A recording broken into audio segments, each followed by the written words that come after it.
Hey guys, I want to share with you a few key points from Matthew chapter 1 that are helpful to emphasize when you're discipling somebody through this chapter.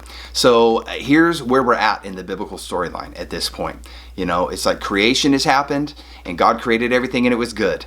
Then people rebelled against God and human race and all natural creation came under a curse and there was massive suffering. And God says, I want to redeem people from their sin and natural creation from all the effects of sin, from the curse. And so God put a plan in place to redeem us and to restore all things in natural creation. And so God made a series of covenants and he told Abraham, he says, I'm going to make a covenant with you. I'm going to give you multitudes of descendants. And he says that they're going to live in this land of Canaan forever. And through your offspring, I'm going to bless all the people groups on the earth. And then the Mosaic covenant comes. And in the Mosaic covenant, it's like God tells Israel, he says, hey, I'm going to give you the land now that I promised to you through Abraham. He says, but here's the conditions. You need to live holy and righteous and obey my commandments in order to be blessed and stay in the land. And then the next part of the redemption plan is the covenant with David, where we know at this point, God says to King David, he says, hey, it's going to be one of your descendants that's going to rule, that's going to sit on your throne, David, in the city of Jerusalem and rule Israel and all nations forever, leading them in the whole earth into an eternity of righteousness and peace and blessing and justice and prosperity forever and ever and ever and ever. And his rule will never end. And so that's kind of where we're at in this story, is we're looking for this Messiah that's been prophesied about, because he's the key to the redemption of the human race and all of natural creation and to restoring all things on the earth. And so we get to Matthew chapter 1, and the very first verse, it says, this is the story of Jesus the Messiah.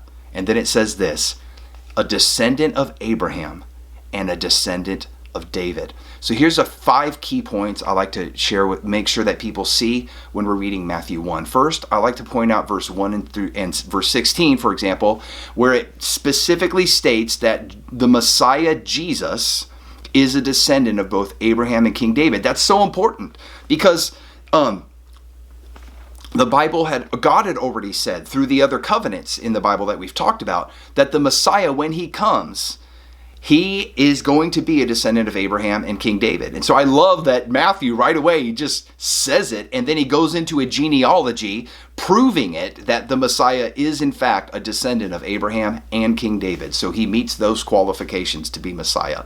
The second thing I'd like to point out is that the Messiah Jesus is conceived in Mary's womb through the power of the Holy Spirit, not through natural means. You can see this in verse 18, verse 20, verse 25. So Mary, she was a virgin.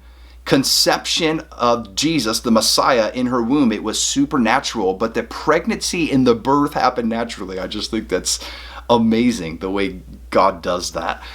And I want to point out, though, that this shows us that Jesus, the Messiah, he's fully God, but he's also fully human at the same time.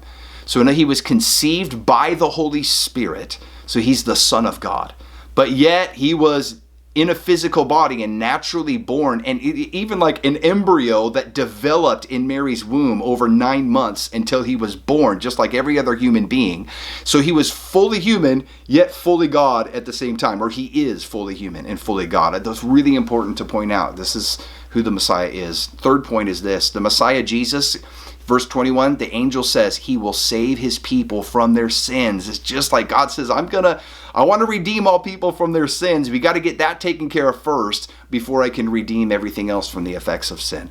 The fourth point I like to make known and emphasize, which is in verse 23, Jesus is referred to as Emmanuel, or God with us. Again, Jesus is God. The fact that he's with us, this Messiah, he is God, yet he's fully human. And then the fifth point that I like to emphasize is like in verse 1, verse 17, and verse 18 of this chapter is Jesus is referred to as the Messiah 3 different times, meaning he is the king that has been prophesied about in the Old Testament, who will rule the nations from Jerusalem and whose kingdom will never end. Now think about this, the Davidic covenant, the prophecies about David's descendant who will rule Israel and the nations forever. It says that his rule will never end. Over and over again throughout the Old Testament, the prophets, they talk about his rule will never end. Now, for his rule to never end, that means he can never die. Because if a king dies, his rule's over. Even if one of his descendants takes his place, his actual rule of that king is over because he died. So Jesus the Messiah is eternal. Later on, we'll see he gets resurrected after he dies, and he's eternal. He's going to live forever. He's going to sit on David's throne in Jerusalem and rule all nations. He's saving his people from their sins. Jesus is the Messiah.